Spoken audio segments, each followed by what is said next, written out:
up and sit down. Good evening, everyone! Welcome back once again to Vicious Rants, and of course I am your host, Mr. Main Event himself, the often imitated, never duplicated superstar, Tim Vicious, and we're gonna go over Raw this week. Was in Columbus, Ohio, and I gotta tell you, this was a decent show. I dug it, and this saying something considering we just came off of a stellar weekend with, and contrary to popular belief, yes, despite the fact that I'm doing a show about WWE and Raw, mostly, I do watch other wrestling, folks. AEW Dynasty put on a good show. Bryan Danielson with Will Ospreay, Swerve Strickland, you know, it's... The Rock said it best. Wrestling is cool again. Now, to all us wrestling fans, we all look at it like, well, wrestling's always been cool. Okay, and that's all well and good. However, wrestling is cool again in the aspect of it's cool in the pop culture world.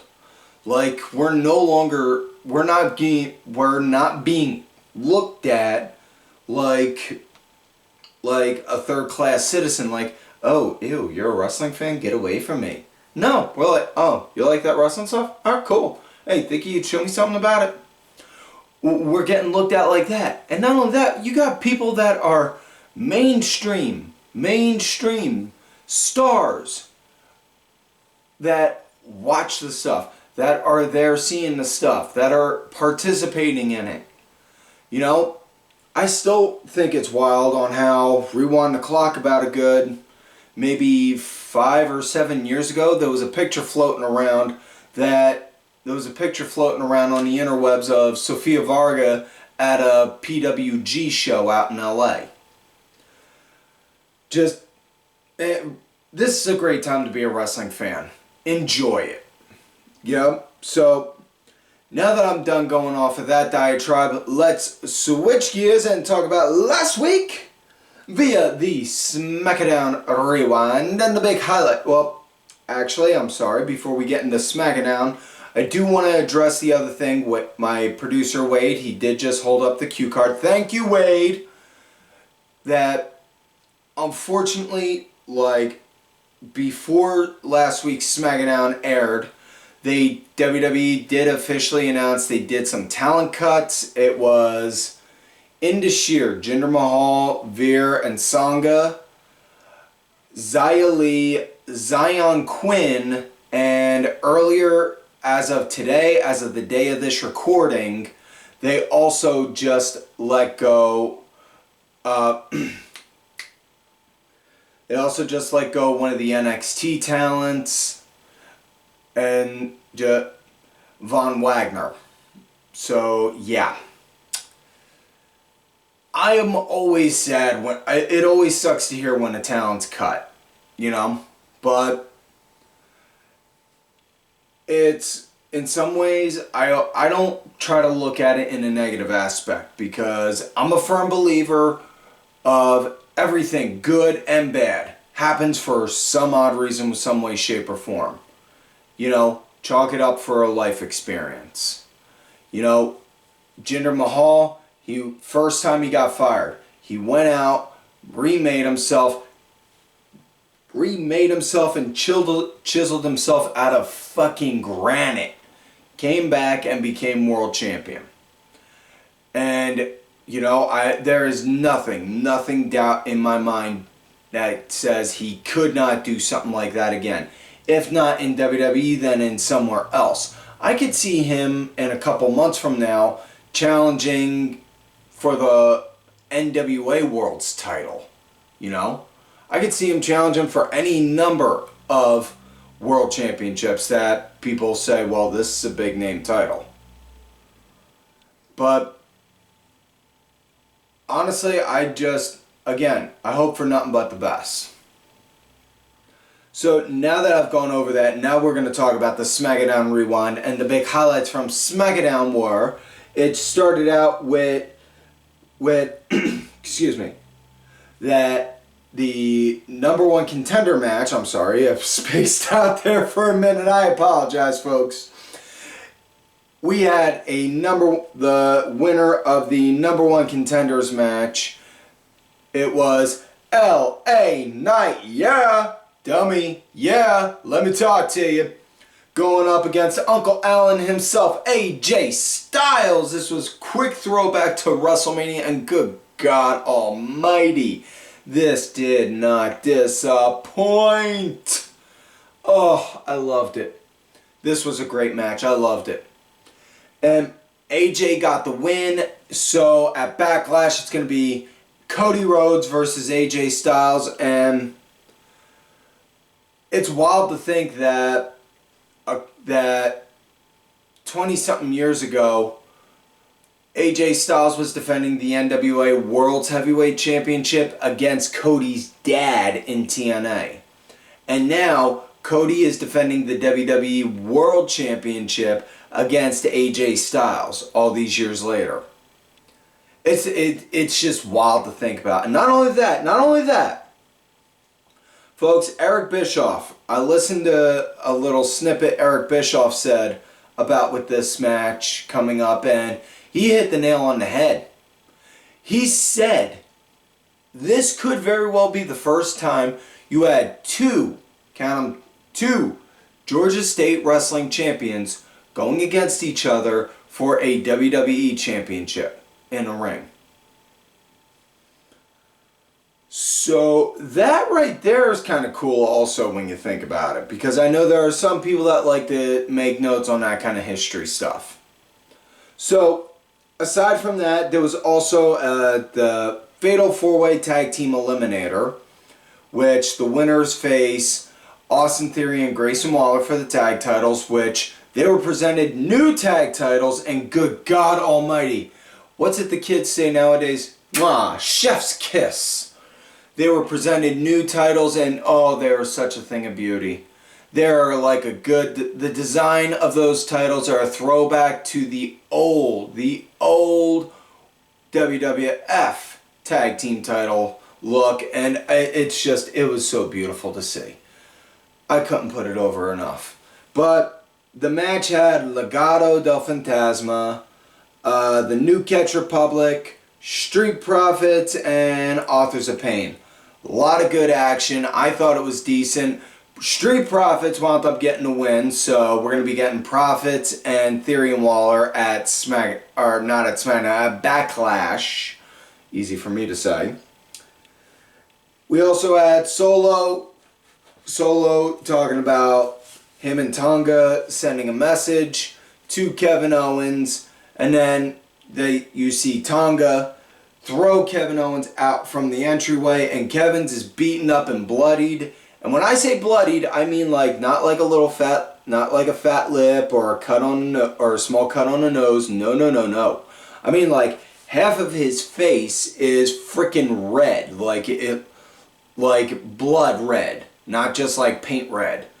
And I'm 99.999% sure that was stage blood, simply because of the fact for two reasons.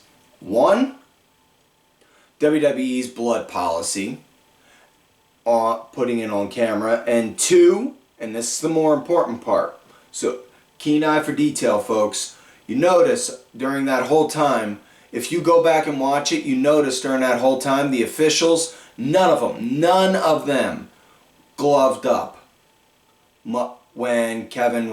because Kevin was all bloodied like that. Whereas, anytime somebody gets a big cut like that and you see color, they, boom, reach for the gloves right away, like you think they're getting ready to go and do an examination on someone. But not this time. Either way, they beat the holy hell out of Kevin Owens, send a message. Later on, you see Nick Aldis literally dragging Paul Heyman. Yo, come with me, I want you to see this. Take a look at this. Camera pans, you see a car smashed and wrecked into another, and you hear Aldis saying, see that right there? That's Tama Tonga's rental car. You see the one that crashed into? That's Kevin Owens. So you know what? you're going to handle this. We're going to handle this. Next week, which would be this Friday coming up, we're going to have Tama Tonga going against Kevin Owens. So, yeah. I'm excited for that. Excuse me. Carlito had a match against Santos Escobar. This was a good match. I liked this one a lot. Santos wound up getting the win. And then we had the main event match for SmackDown was Bayley defending her Women's Championship against Naomi. This was a good match. Really nice.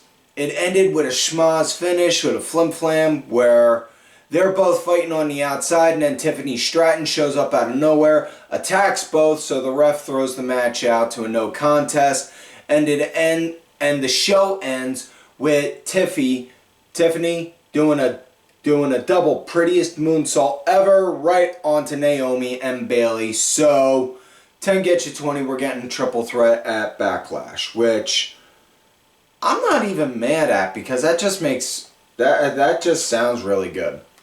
So, with that said, now let's get into this week's show, Raw Columbus. It starts out with main event Jey Uso coming out, addressing the crowd, talking about on how he's #1 contender for the World Heavyweight Championship. He gone for Damian Priest, and then out comes Priest. Whoa, easy, Uso, easy. I'm here on peace.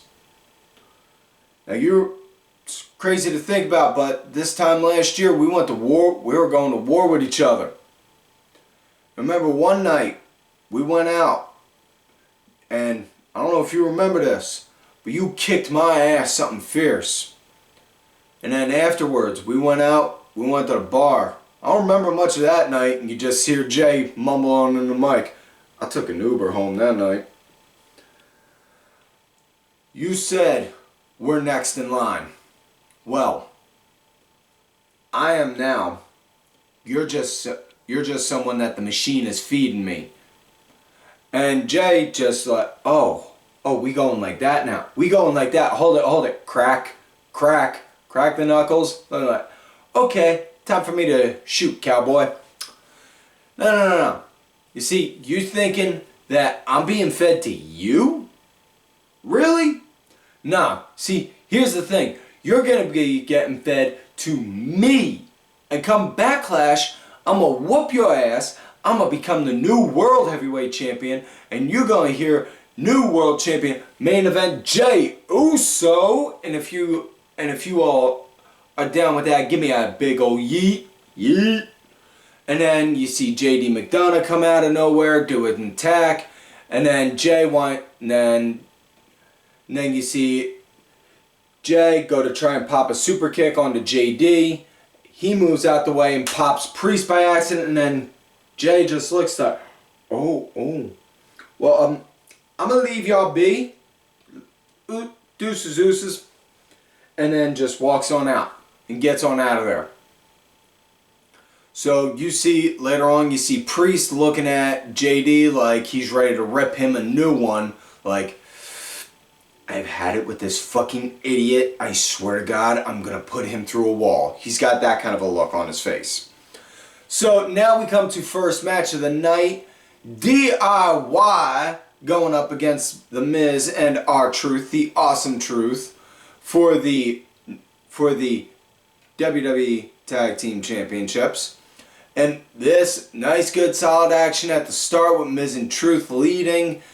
DIY leading into the commercial break. Now, I was a little worried at first because, like, a good 40 seconds before they went to commercial, you could see Tommaso Ciampa walking around limping, going gingerly on that knee, and then hopping up on the apron, patting himself on the back like that, and you could just see Johnny Gargano, who's sitting next to him doing it, leaning over, looking at him like, you okay? And then the camera cuts. And all I could think during that time with commercial was, oh man, please don't tell me Ciampa's really hurt.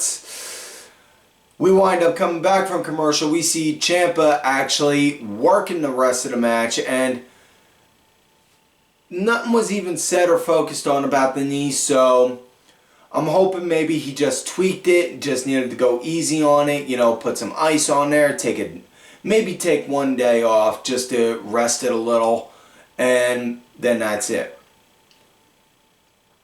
Now, as far as the match goes, like I said, DIY, they were leading into the commercial break. Miz and Truth, they were leading. They wound up lead. They picked up the pace post-commercial break. Fuck, I can't talk right today. Damn it, Wade, why'd you fuck me up some way? I know you did it some way.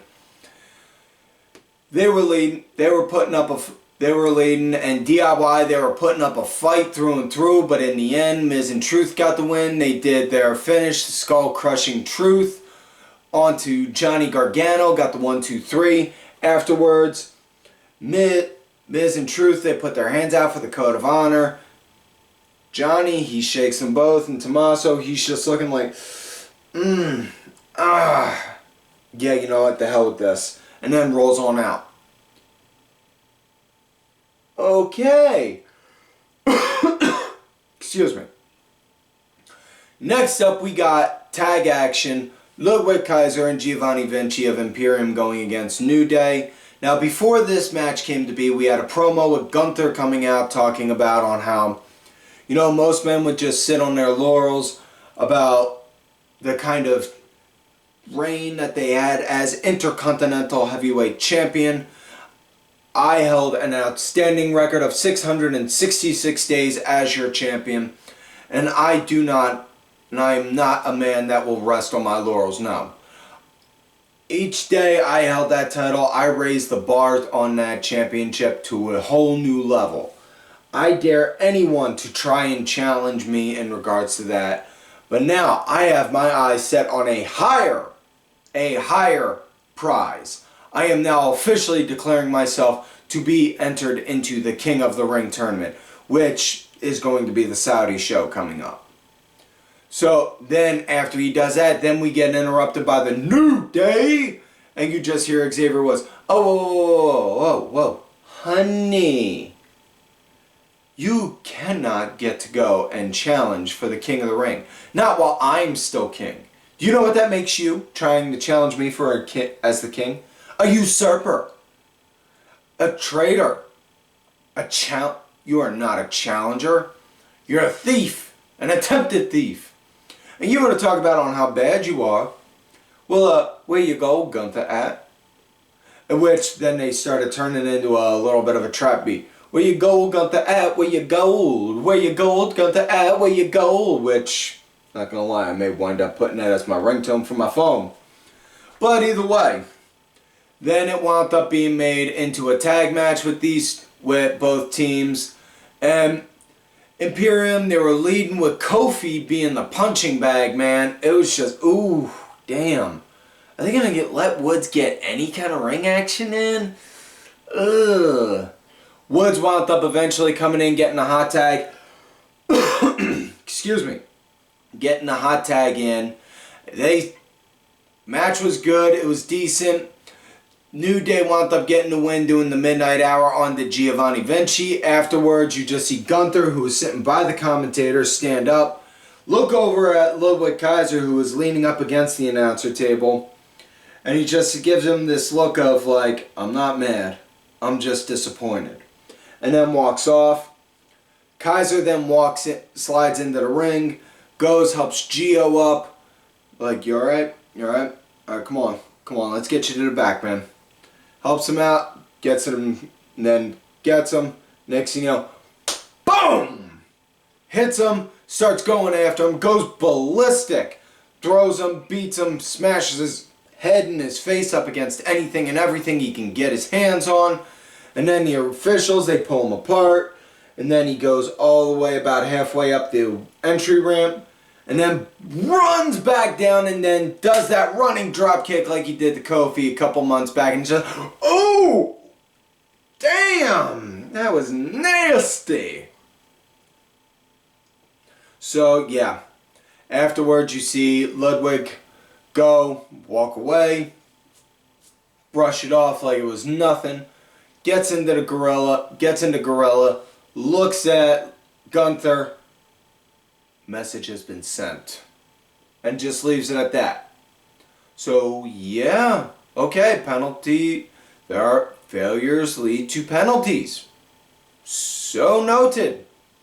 Next up, we got a match, Sheamus going against Nakamura. Now, before this match came to be, Drew McIntyre came out and he was cutting a promo. Again, insulting on how CM Punk cost him his World Heavyweight Championship, and not just that, his #1 contendership match for it.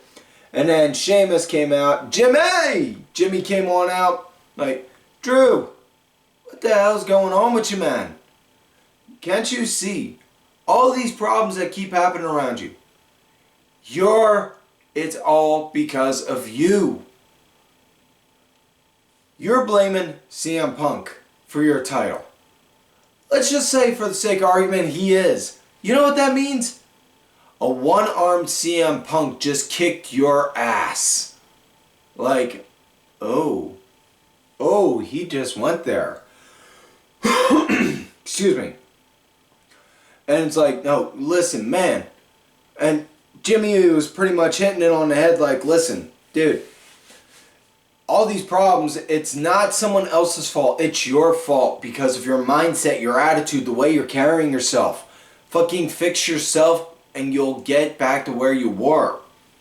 And then Drew winds up getting on him like, you want to talk about problems? Let's talk about you.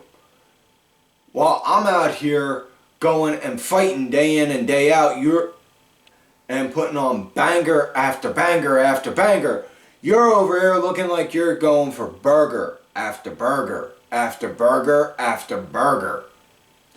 And then Sheamus, he hit the nail on the head. You see, the difference between you and me, though, I can lose the weight. You'll still be a loser. Ooh. So we dipping back from the pandemic lockdown era, where we getting Sheamus and Drew again. Ooh, we gonna be eating good, folks. Cause for those who may not have heard this reference before, you got an angry muscle-bound Irishman fighting an angry muscle-bound Scotsman. This is definitely going to be fun because all you need now is the marching music to The Quiet Man. And I'm talking the John Wayne movie, The Quiet Man. For those that know that movie and know the scene I'm talking about, yeah. Know what I'm talking about? If you know what I'm talking about, you're my kind of people. But yeah, it's going to be like that. So Sheamus winds up cutting all that stuff to Drew, and then after that, Nakamura's music comes out, and then we get this match. Sheamus versus Nakamura. This was a damn good match. I really liked it. Especially the part that got me more than anything was when Nakamura had Sheamus in the corner. He hit him with the good vibrations. Blah, blah, blah, blah, blah, hitting him with the kicks and the strikes, and you just see Sheamus down on the ground looking at him. And Nakamura doing his song, come on! And you just hear Sheamus, come on! Like, you just woke up the angry Irishman in him. You did not want to do that. And then it proceeded to go just as I thought it would. Solid match, really good. I enjoyed it. Sheamus given just as good as he got with shot for shot punches and all that. Sheamus wound up getting the win, popping a bro kick out of nowhere, getting the 1, 2, 3. So next up we got Ricochet and Andrade going up against JD McDonagh and Santos Escobar. And it's Santos because Dominik, he's got his arm in a sling and he said he's medically not cleared to fight tonight. So Santos offered to cash in an IOU for him, to fill in for him, and he cleared it with Pierce and Aldis to make sure it's okay. And they're like, alright, just get and Priest is looking like, just get the damn job done. I'm getting tired of crap I'm tired of shit getting handled the way it's been. Just get it done. So, yeah.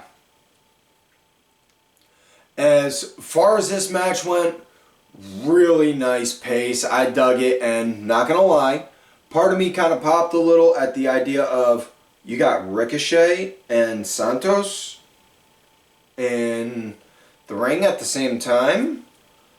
For anyone that was ever a fan of Lucha Underground, that would mean we had King Cuerno, who was my favorite character on the show, that was Santos, going up against Prince Puma, who was Ricochet.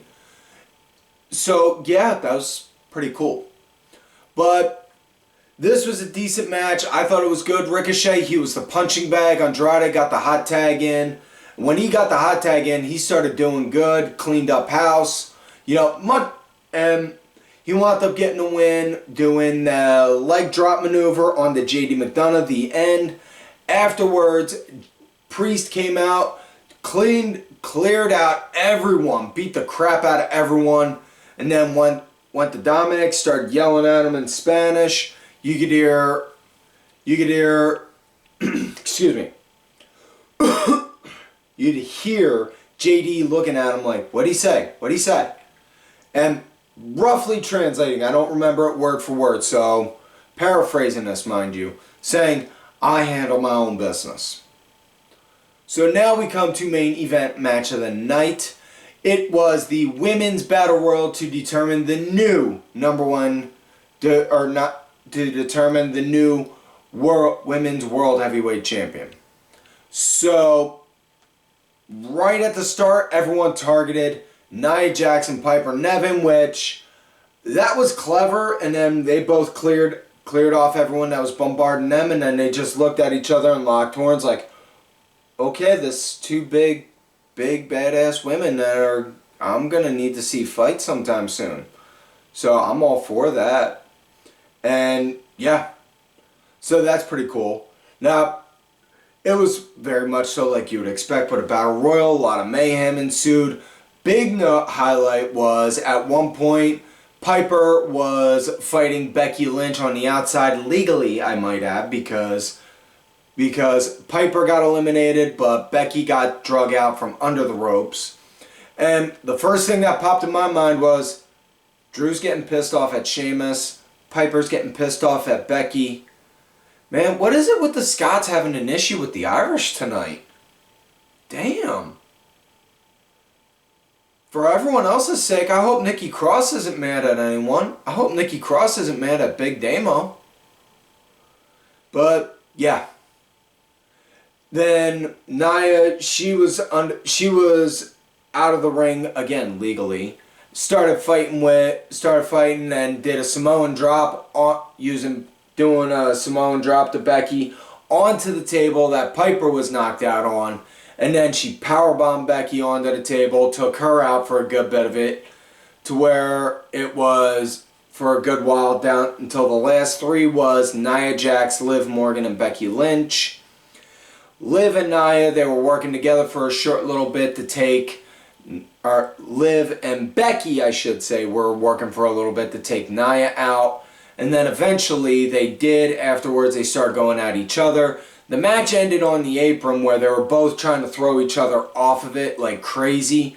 And then it ended with Becky doing the manhandle slam onto the apron, and then Liv just, boom, roll over. Oh, thank the gods. Your winner and new WWE Women's World Heavyweight Champion, the man, Becky Lynch. Oh, thank the gods. Because honestly, I could not, and I mean this in the most respectful way possible, but I could not stand hearing the Liv Morgan fangirl screaming like that over the win. Just, ugh. She's a great performer, it's just her fan base just drives me up a wall. It's like they're like nails on a chalkboard to me. But after Becky won, she got the titles, celebrating, and its show ended with her celebrating in the crowd with the fans. Being the man, she's man of the people. So celebrate with the people. Makes sense, damn it. So, yeah, can't argue on that.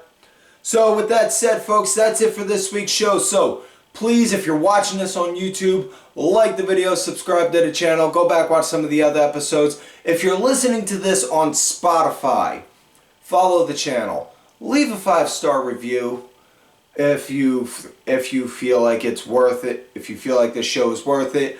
Go into the Q&A box down there where it says what you think of it, and leave a comment.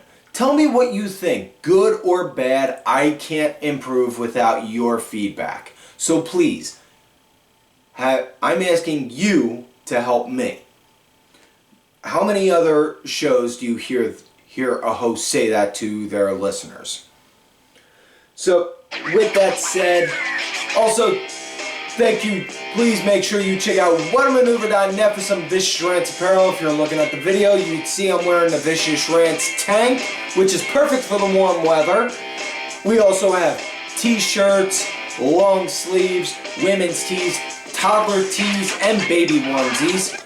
So make sure y'all check them out too. Thank you to contributor of the show, LFC Lingerie Fighting Championship. There are a little bit of wrestling, little MMA, and a whole lot of attractive women wearing a little bit of nothing. Thank you. Also, folks, don't forget to check out these cool ass cats already on the Twitter, DSB_IV, main event _net, the Main Event Wrestling Network Twitter account, Sergeant Curry Pants, 3 Count Thursday, D-Dryer 1986.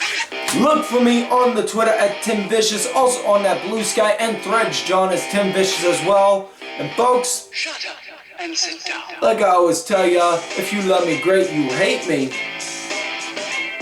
fuck you.